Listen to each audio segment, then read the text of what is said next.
আজি শুভ দিন UPPL কাৰণেই হওক বা BTC বাকী ৰাজ্যৰ কাৰণেই হওক। আজি প্ৰথম নমিনেশ্যন দাখিল কৰা হ'ল সমগ্ৰ BTR অঞ্চলত আজি প্ৰথম, আৰু সকলো দলে আজি প্ৰথম, হয়তো তাৰ আগত কৰাই নাই। আজি চন্দন ব্ৰহ্ম কাজলগাঁৱৰ পৰা প্ৰতিদ্বন্দ্বিতা কৰিব, কাম্পা বৰগয়াৰী 14 চিৰাঙৰ পৰা, আৰু চাইখং বসুমতাৰী 13 চিৰাঙৰ পৰা, আৰু তিনিওজনে আমাৰ চবে জনপ্ৰিয় হয়। খাম্পা বৰগয়াৰী তেখেতে ডেপুটি চিফ আছিলে দীঘলীয়া সময়ৰ কাৰণে, এতিয়া UPPLৰ শীৰ্ষস্থানীয় এজন নেতা। চন্দন ব্ৰহ্ম প্ৰাক্তন মন্ত্ৰীও আছিল, তেখেতে BTCৰ EM আছিলে, আৰু চাইখং বসুমতাৰী তেখেতেও EM আছিল।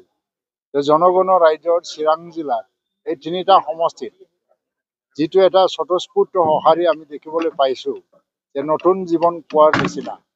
আমি কোনো দলৰ বিৰুদ্ধে ইমান টানকে যুঁজিব লগা নহ'ব, কাৰণ BPF দল চিৰাং জিলাত কোনো ফেক্টৰে নহয়, আৰু আমি জনাত BJP দলেও এই চিৰাং জিলাৰ ভিতৰত কোনো এটা চিট জিকিব পৰা অৱস্থাত নাই। এইকাৰণে কোনো দলৰ বিৰুদ্ধে আমি ইমান টানকে যুঁজিব লগা নহয়। কিন্তু ওলোটাকৈ যদি আমি চাওঁ, যে প্ৰত্যেকটা দলে UPPLকে টাৰ্গেট কৰিব লগা হৈ আছে।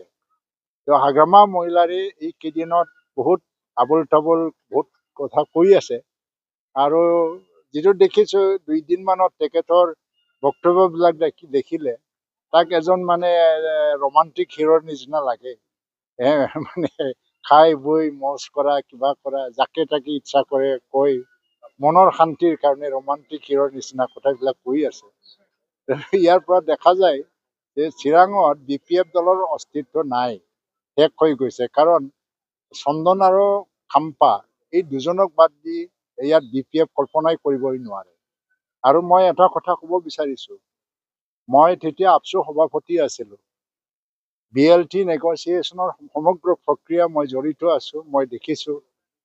আৰু BLT নেগচিয়েশ্যনৰ মেইন আৰ্কিটেক্ট বুলি ক'লে দুজনে আছিলে, আমাৰ খাম্পা বৰগয়াৰী আৰু চন্দন ব্ৰহ্ম, দুজনে ভাৰত চৰকাৰৰ লগত যিটো নেগচিয়েশ্যন, অসম চৰকাৰৰ লগত নেগচিয়েশ্যন, সেই দুজনৰ যিটো এটা কেপাচিটি আৰু যিটো এটা দক্ষতা, ইয়াৰ ওপৰতে নিৰ্ভৰ কৰি পেলাই আজি BLT চুক্তিটো হৈ গৈছে।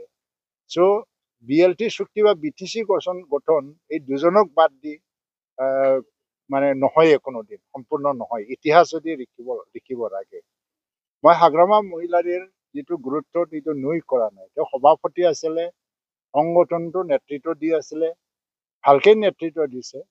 কিন্তু BTC গঠনৰ যিটো এটা গোটেই প্ৰক্ৰিয়াত যিটো নেতৃত্ব দিয়া আৰ্কিটেক্ট বুলি ক'লে এই দুজনে আছিলে, আৰু এই দুজনক পাই পেলাই আমি সুখী UPPL দলে, আৰু বিপুল ভোটত জয়ী হৈ যাব। ইয়াত BPF মুক্ত চিৰাং, আৰু অন্যান্য দলৰ ক্ষেত্ৰতো বিজিনিৰ ক্ষেত্ৰত বহুত এটামান সমষ্টিত অলপমান টান ফাইট হৈ যাব পাৰে, কিন্তু চিৰাংটো BPF মুক্ত হৈ যাব। চিৰাং জিলা হিচাপে BJPৰ পৰাও BPF এজনো জিকিব নোৱাৰে, আৰু BJP দলকো আজি চিৰাঙৰ ভিতৰত কোনোবা এটা চিটটো দখল কৰিব পৰা ক্ষমতা আমি দেখাই নাই।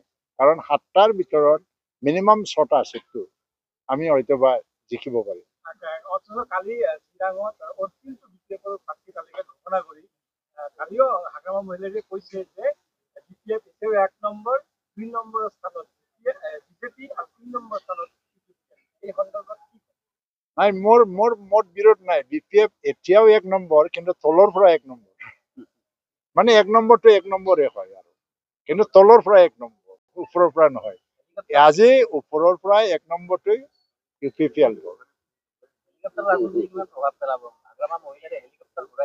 এই আৰু বড়ো মানুহবিলাক হেলিকপ্টাৰ আজিকালি ডেইলি দেখে, উঠিও ফুৰে। কোনোবা ইমান বুৰ্বক মানুহতো নাই বড়োলেণ্ড অঞ্চলত হেলিকপ্টাৰ নেদেখা। আৰু হেলিকপ্টাৰৰ ৰাজনীতি কিয় কৰিছে? মুখ্যমন্ত্ৰীয়ে হেলিকপ্টাৰ উৰে, ময়ো জীৱনত বহুতবাৰ সুযোগ পাইছো হেলিকপ্টাৰত উৰিবলৈ। কি আনন্দ আছে ইয়াত। ৰাজধানী এক্সপ্ৰেছে বেছি ভাল হেলিকপ্টাৰতকৈ।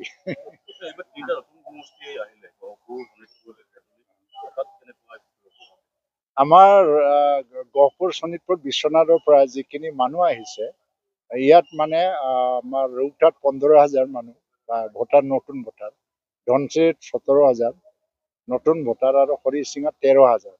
এই গোটেইবোৰ ভোটটো UPPL কাৰণে ভোট দিব, কাৰণ UPPL কাৰণে তেওঁলোকে আজি BTR অংশীদাৰ হ'ব পাৰিছে। সেইকাৰণে আমাৰ এই 3টা চিটত ক্লিন চুইপ, তাতে বিজেপিও হয়তোবা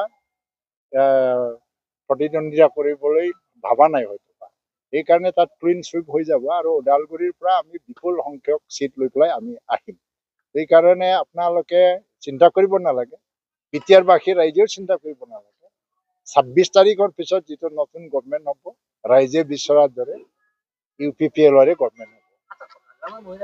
আগতে কৈছিল যে প্ৰাক্তন মন্ত্ৰী আৰু চিনি নাপাওঁ বুলি কৈছিল, এতিয়া চিনি পাব নে নাপায়? কাৰণ মই কৈছো নহয়, হাগ্ৰামা মহলীয়াৰ কথাবিলাক ৰোমান্টিক হিৰোৰ নিচিনা, যেতিয়াই যি আহে এইটোবিলাক কৈ থাকে। আজি তাৰ ৰেলিভেঞ্চি নাই, ৰোমান্টিক হিৰো এইটো স্ক্ৰীণত ভাল আৰু।